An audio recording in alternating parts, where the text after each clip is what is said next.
alapvetően egy csomó iskolában nagyon jellemző a rasszizmus is, szóval, hogy egy csomószor, hogy telefonon lebeszélem velük, hogy megyünk beiratkozni, akkor így teljesen rendben van, és akkor amikor oda megyünk, akkor volt olyan, hogy azt mondták, hogy nem ebbe az iskolába kell beiratkozni, de abba kellett amúgy. Szóval, hogy kötelesek voltak felvenni. De hogy ha mondjuk nem megy velük szociális munkás, vagy valaki segítő, akkor van olyan, hogy simán elküldik őket.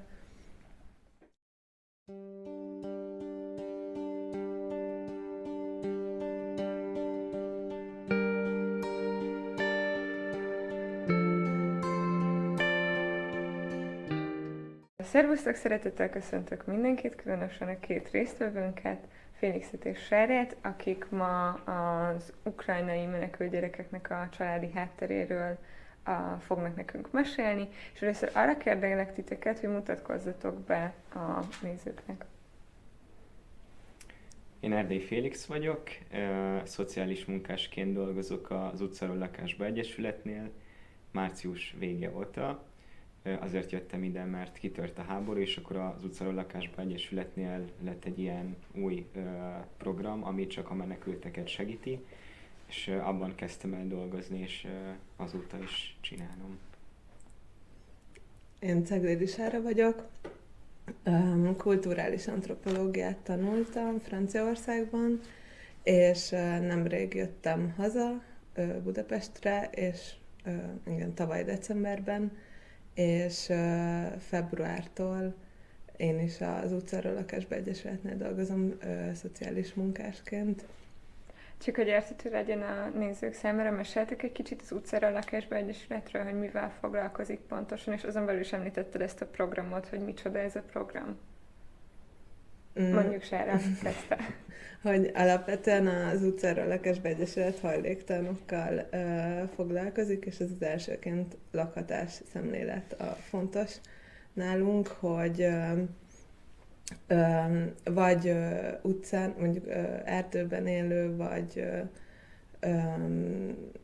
szállókról is, azt hiszem, hajléktalanoknak segítenek lakhatáshoz jutni, és utána a szociális munkával segítenek megtartani a lakásukat, meg kicsit nem tudom, talpra állítani ezeket az embereket, és többféle programja is van az Egyesületnek, van olyan, amiben önkormányzati lakásban laknak ezek az emberek, van olyan, ahol magánlakásokban, és akkor emellett indították tavaly február vagy március környékén ezt a menekült programot, aminek ugyan ez volt így a lényege, hogy a menekülteknek lakhatásban segíteni, mert hogy ahhoz ért alapvetően az Egyesület, és úgy indult az egész program, hogy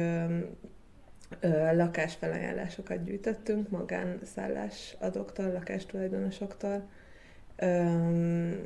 és volt egy ilyen központi e-mail cím, amire írhattak a tulajdonosok is, meg a menekültek is, és akkor az elején önkéntesek kapcsolták össze őket, és akkor így tudtak a menekültek beköltözni szolidáris lakásokba, és akkor utána mi egy ilyen pár hét múlva kapcsolódtunk be, amikor így világosá vált, hogy szociális munka is szükséges, így meg hogy így jól jön a programba.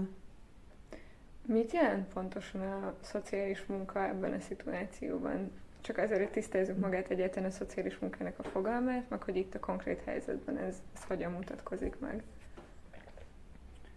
Hát én a jelenlegi, tehát hogy a mostani saját munkakörömmel kezdeném, hogy az ukrán menekültek esetében mi a szociális munka.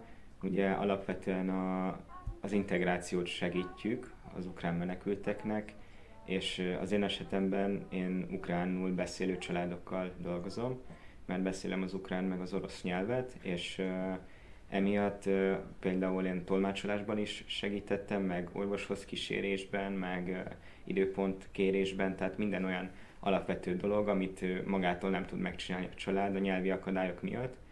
és akkor emellett pedig ugye az integrációhoz hozzátartozik az is, hogy a szülők találjanak munkát például, és a gyerek tudjon iskolába járni, szóval ebben is így segítettük őket.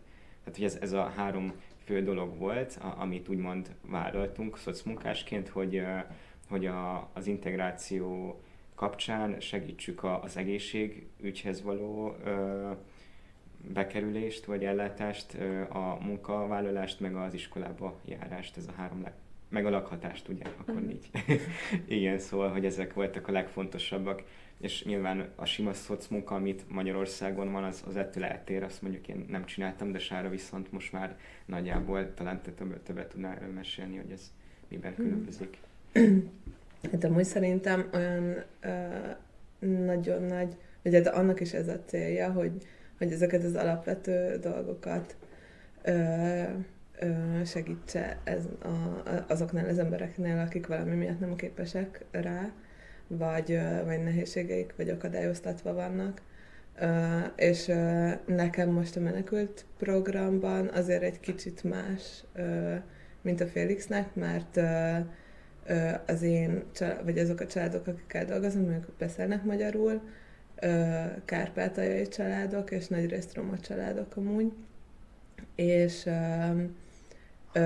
nekik nyilván nincsenek nyelvi akadályok, szóval mondjuk ők el tudnak menni egyedül orvoshoz, meg tudnak beszélni ugye az orvossal, meg ilyesmi, viszont ők alapvetően nagyon kis falvakból jöttek, meg nagyon szegregált részéről Kárpátaljának, és emiatt volt, hogy vagy nem jártak rendesen iskolába, vagy keveset, és így nem, tehát hogy ezzel a bürokratikus részével a magyar, nem tudom, oktatásnak, meg egészségügynek teljesen el vannak veszve, meg alapból az, hogy Budapestre felkerültek, és ilyen nagy váltás nekik a vidék, meg a város, amiatt így az összes ilyen, nem tudom, közlekedés, ilyesmi, az nehézséget okoz, főleg az elején, és akkor így én meg inkább így ebben a részében próbálok segíteni.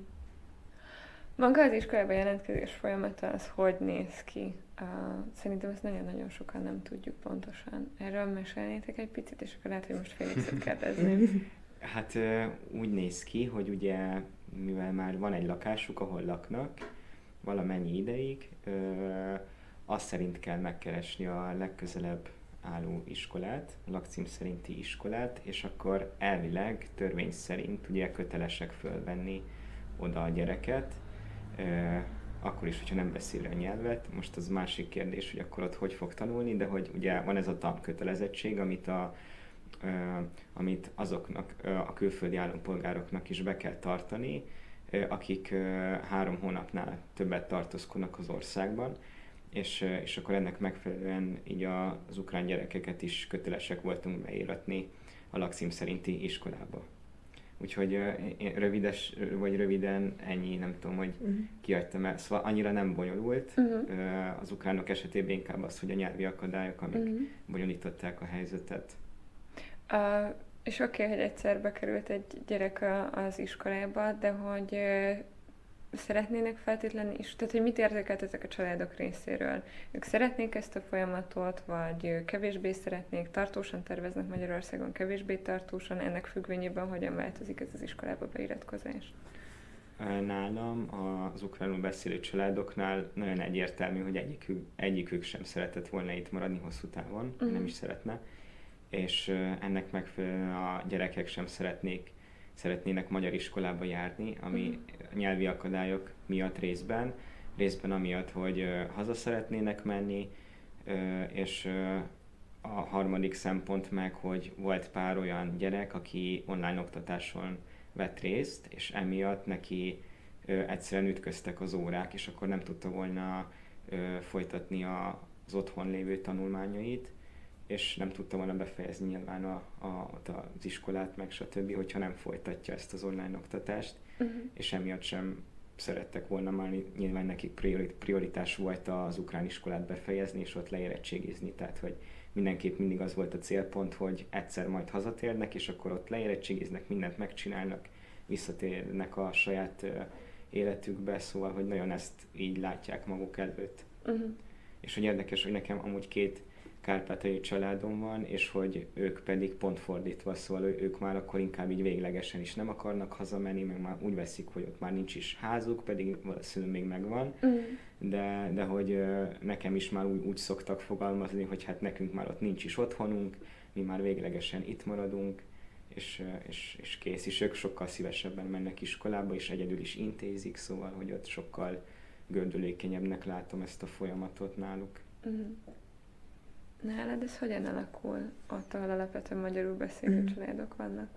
Hát amúgy nálam is abszolút ez, amit a Félix mond a kárpátaljai családokról, hogy a legtöbben, van olyan család, nem mondjuk nálam szerintem ilyen fele-fele arányban van, akik azt mondják, hogy még hazamennének, és valószínűleg, hogyha vége lesz a háborúnak, akkor visszaállnak arra, mert náluk a férfiak itt dolgoztak Magyarországon a háború előtt is, és az anyukák otthon voltak a gyerekekkel általában.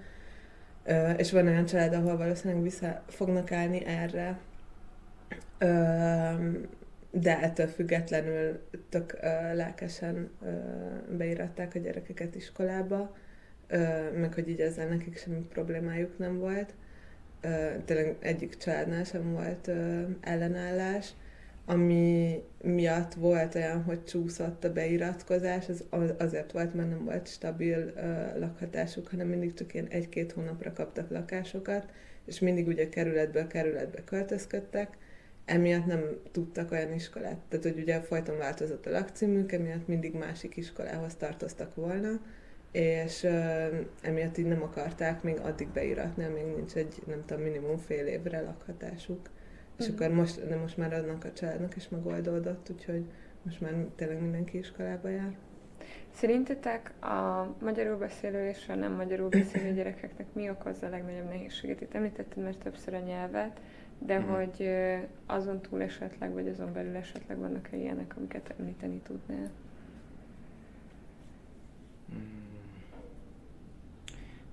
Nem tudom, nekem így a nyelvi akadályok kapcsán még az jutott eszembe, hogy ez egy sokkal összetettebb, mert ugye nem csak az okoz nehézséget a nyelvi akadályok kapcsán, hogy nem értik, amit tanulnak, vagy nem értik a tanárokat, hanem az, hogy valójában a közösségben sem tudnak lenni a többi gyerekkel, és emiatt nekik sokkal úgymond jobb érzés, hogy az online iskolában például találkoznak az osztálytársaikkal online, és velük tudnak beszélni ukránul, miközben hiába elmennek közösségbe egy magyar iskolába, ott tök egyedül érezhetik magukat, szóval hogy ez ilyen tök összetett téma szerintem nekik, szóval hogy igen, nekem így ez jutott eszembe, hogy ha ezt így kibontom, akkor valójában sokkal több szempont nyílik ki, hogy ez miért nem kedvező nekik. Nálam meg szerintem az ugye a legnagyobb nehézség ezeknek a gyerekeknek, hogy egyrészt, ahogy mondtam is, tökre szegregált részre jöttek a legtöbben, és emiatt volt, hogy nekik nem is, tehát hogy annyira szegregált volt ez a környék, ahol laktak, hogy az iskolába egyszerűen nem várták el, hogy bejárjanak, és hogy emiatt így nem volt ez, hogy nem tudom, nekik kötelező iskolába járni. Szerencsére amúgy az összes család, akikkel dolgozom, ők ezt még mind fontosnak tartották, és akkor kiharcolták, meg vitték a gyerekeket. De hogy nyilván, hogyha így ez nem ennyi akkora elvárás, akkor van olyan család, aki nem is foglalkozik vele inkább.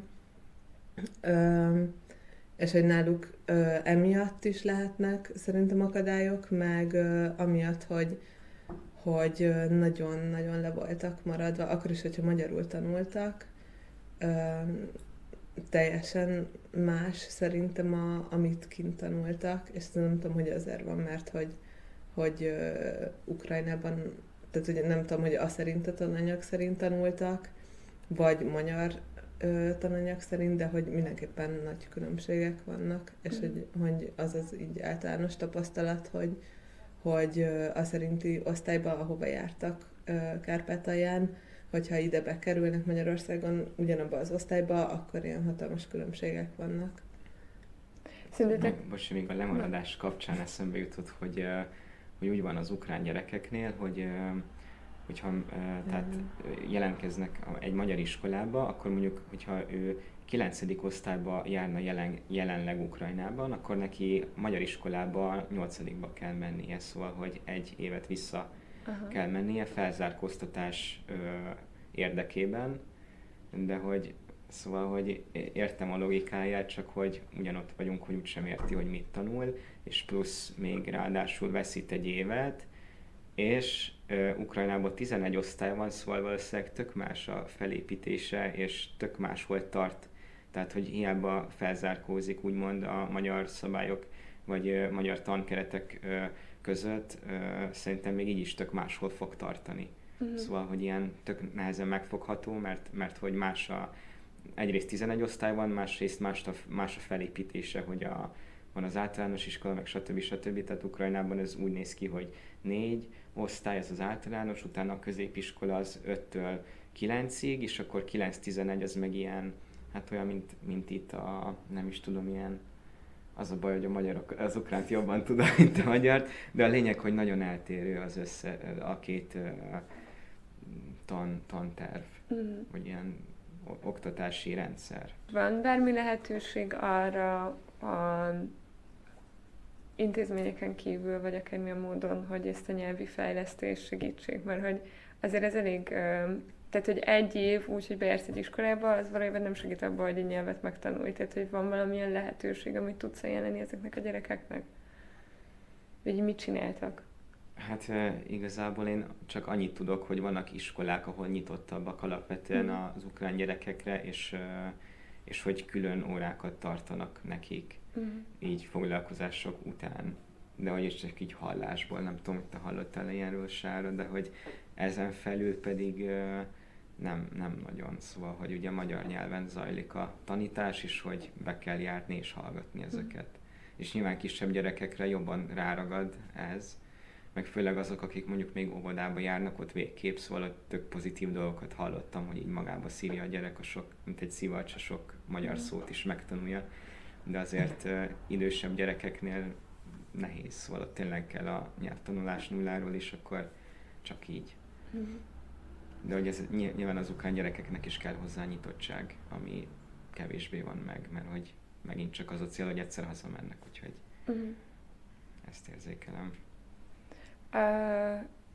Akkor itt tágabban is megkérdezem, hogy szerintetek mennyire állnak készen jelenleg a magyar iskolák arra, vagy mennyire felkészültek egyáltalán arra a szituációra, hogy nekik egy gyereket valahogyan integrálniuk kell. Mik hiányoznak szerintetek, és mik azok, amik mondjuk megvannak? Én a kárpátaljai családok kapcsán teljesen azt látom, hogy egyrészt iszonyatosan túl vannak terhelve a pedagógusok, meg az összes iskolai dolgozó. Plusz alapvetően egy csomó iskolában nagyon jellemző a rasszizmus is, szóval, hogy egy csomószor, hogy a telefonon lebeszélem velük, hogy megyünk beiratkozni, akkor így teljesen rendben van, és akkor amikor oda megyünk, akkor volt olyan, hogy azt mondták, hogy nem ebbe az iskolába kell beiratkozni, de abba kellett amúgy. Szóval, hogy kötelesek voltak felvenni. De hogy ha mondjuk nem megy velük szociális munkás, vagy valaki segítő, akkor van olyan, hogy simán elküldik őket iskolából. Ez vagy azért van, mert hogy tényleg így nagyon-nagyon túl vannak terhelve, és egyszerűen ez iszonyatosan sok energia egy ilyen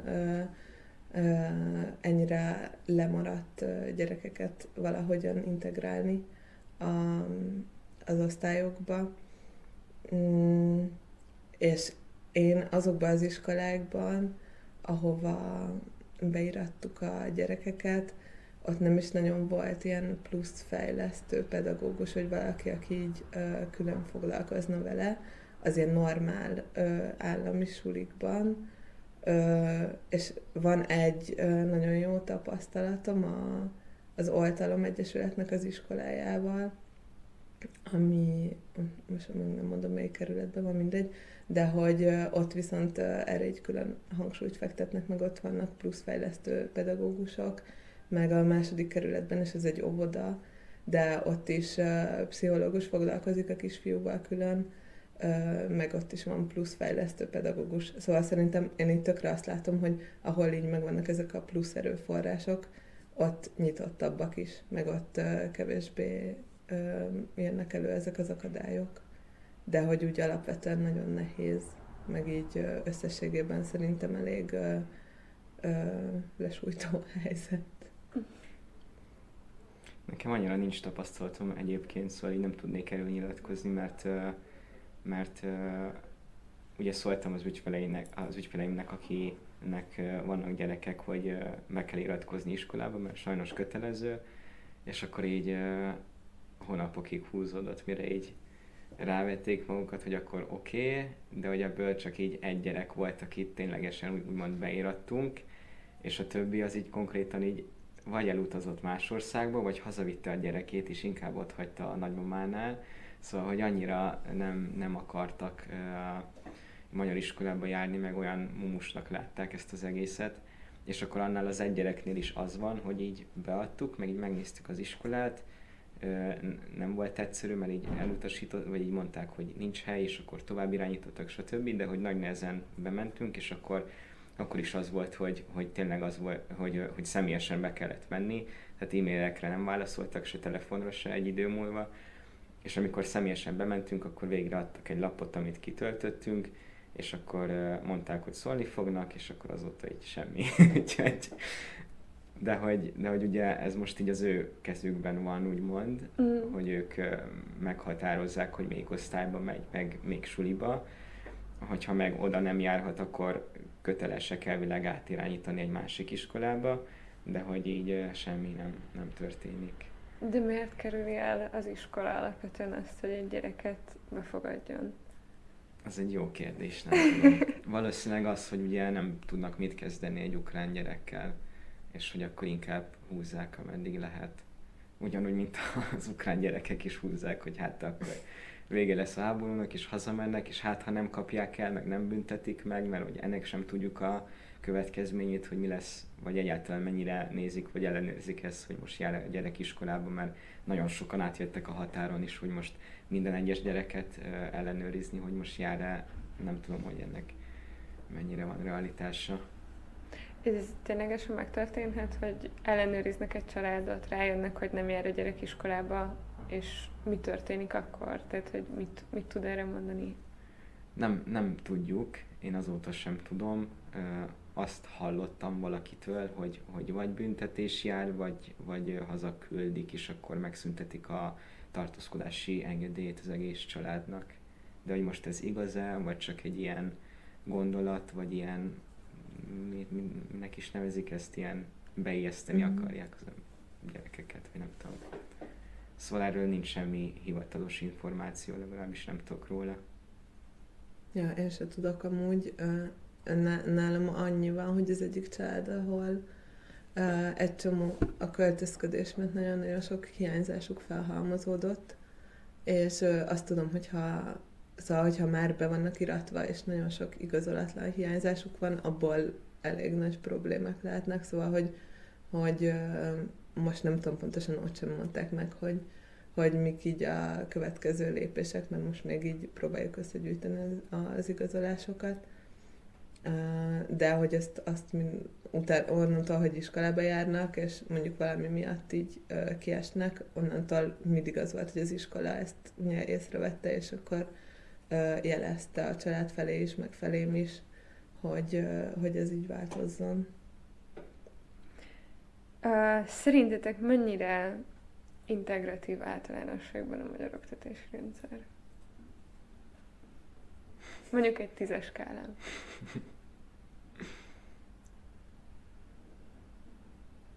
Fú. Nem tudom, amúgy én most megpróbálom kicsit így összehasonlítani, ugye a Franciaországban éltem, és ott babysitterkedtem sokat, szóval ott így van tapasztalatom sulikkal. Meg ott amúgy magyar gyerekekre vigyáztam, szóval ott is ezek a nyelvi akadályok azért valamennyire kijöttek. De azt vettem észre, hogy ott azért kicsit könnyebben kezelték ezeket. Szerintem itt nem tudom, Magyarországon. Hát most azok az iskolák, akik, hát szerintem ilyen fele-fele amúgy, mert tényleg van olyan iskola, ahol ilyen iszonyatosan pozitívan állnak hozzá, és nagyon integratívan kezelik így az Ukrajnából érkező gyerekeket, de mondjuk ott megint csak nekik azért könnyebb dolguk van, mert ugye ezek a családok beszélnek magyarul. Szóval, hogy könnyebb is integrálni. De van olyan, ahol meg nem annyira foglalkoznak velük. De szóval szerintem így fele-fele. De azt nem tudom, hogy ukrán gyerekekkel azon nekem abszolút nincsen. Tehát akkor te rendszer szinten nem is mondanál erre semmit, mert hogy gyakorlatilag iskolafüggő vagy. Szerintem nagyon iskolafüggő, igen. Jó, oké. Még azzal is tovább vinném, hogy tanárfüggő is. Szóval, hogy egy iskolán belül is van olyan tanár, aki nagyon szívesen foglalkozik a gyerekkel, mert szeret tanítani, és tök nyitott rá, és lehet, hogy maga az iskola az annyira nem befogadó, mert azért ilyen is van, de hogy nagyon tanárfüggő is, hogy most ki mennyire nyitott.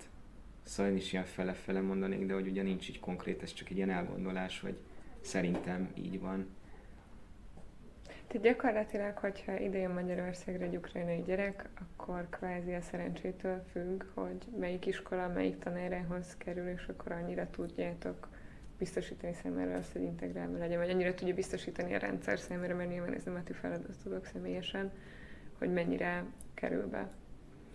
Szerintem amúgy igen, és meg pont ezt akartam mondani, hogy ez viszont iszonyatosan nagy hátrány, hogy tényleg így ezzel az iskolák így teljesen magukra vannak hagyva, szóval hogy semmilyen plusz segítséget nem kapnak, legalábbis eddig, akikkel beszéltem, és az a 11. kerületben volt egy iskola, ott volt az, hogy először megpróbálták őket elküldeni, de azt tényleg így láttam szerintem igazgató helyettes volt az a nő, hogy iszonyatosan túl van terhelve, és nagyon sokat panaszkodott nekem, hogy ezt így neki egyedül kell megoldania, mert hogy nem kap semmilyen felső segítséget, hogy kezelje ezt a konkrét helyzetet, meg hogy melyik osztályba írassa a gyerekeket, szóval, hogy így tényleg teljesen magukra voltak ezzel hagyva, és szerintem a rendszer szinten így emiatt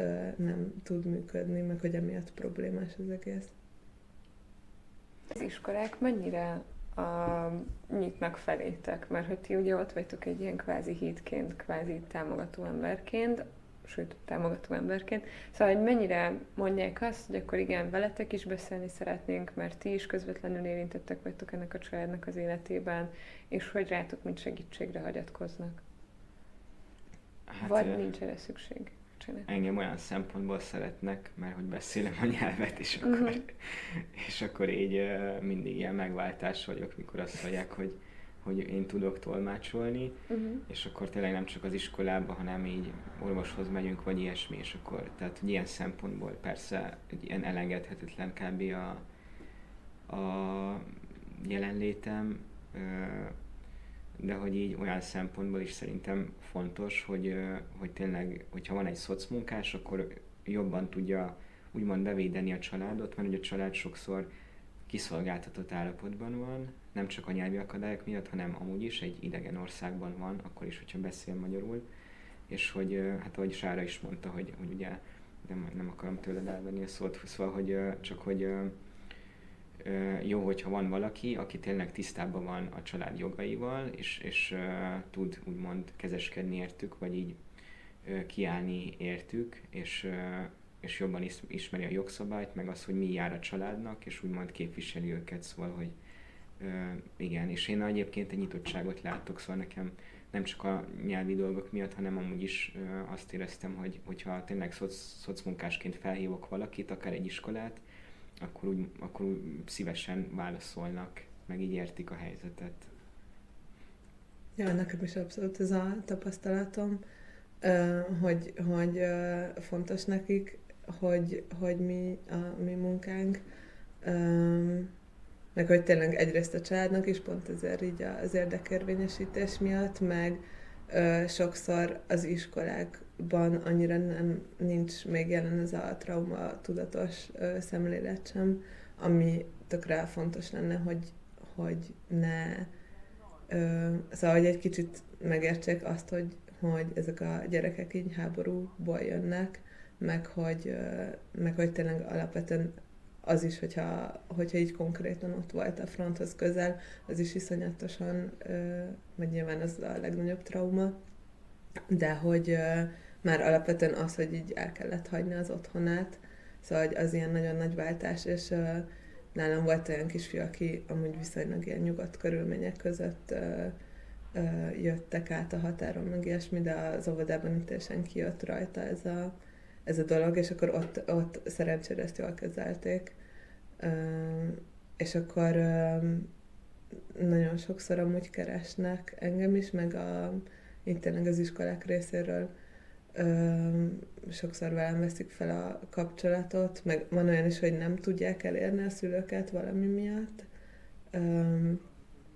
és akkor én is mindig meg szoktam adni a telefonszámom, és így tényleg amúgy ez a közvetítő szerep, ez így tök jól működik, és így mindenkinek jó. Mit mondanátok azoknak a tanároknak, akiknek ukrán gyermek került az osztályába, vagy ukrajnai gyermek került az osztályába? Akár osztályfőnök, akár szaktanár. Milyen tanácsotok lenne nekik? Én azt tudnám mondani, amit az előbb is, hogy egy kicsit így próbálják meg valamennyire beleképzelni a helyzetébe magukat, és hogy azt megérteni, hogy mondjuk, hogyha nem úgy viselkedik, ahogy elvárnánk egy annyi idős gyerektől, ez lehet, hogy azért van, mert hogy teljesen traumatizálva van, plusz amúgy nyilván a családi körülményeik is nagyon nehezek a menekülés miatt, szóval, hogy az, hogy a szüleiknek ilyen pillanatok alatt munkát kellett találni, meg tényleg így megteremteni mindent a nulláról, az nyilván így a családi dinamikában is nagyon nagy változásokat hoz meg nyilván nagyon sok konfliktussal jár, és az tök nagy hatással van a gyerekre. Szóval, hogy szerintem, hogyha erre így kicsit jobban odafigyelnek, meg kicsit megértőbbek, akkor már így pozitívabb az egész helyzet. Én is ezt mondanám, hogy így legyenek megértőbbek, meg rugalmasak, illetve nyitottak így az ukrán gyerekekre, mert hogy igen, tehát hogy ismételni tudnám Sárát, hogy tök nehéz a helyzetük, és ehhez most alkalmazkodni kell mindenkinek, és nem ők tehetnek arról, hogy ez történt. Ők menekültek egy biztonságos helyre, és nagyon fontos nekik most az, hogy ők egy biztonságos helyen érezzék is magukat. És hogy az iskola ez egy tök olyan tér, ahol hogyha tényleg bejár minden nap, akkor a legtöbb időt ott tölti, és hogy nagyon fontos, hogy ezt úgy érezze, hogy oda szívesen megy, és hogy tud kapcsolódni másokhoz. Nagyon-nagyon szépen köszönöm az interjút Félixnek és Sárának, köszönöm, hogy eljöttetek és meséltetek nekünk a munkátokról, és reméljük, hogy hasznos lesz azoknak a számára is, akik megnézik ezt a videót a későbbiekben. Köszi szépen! Köszönjük!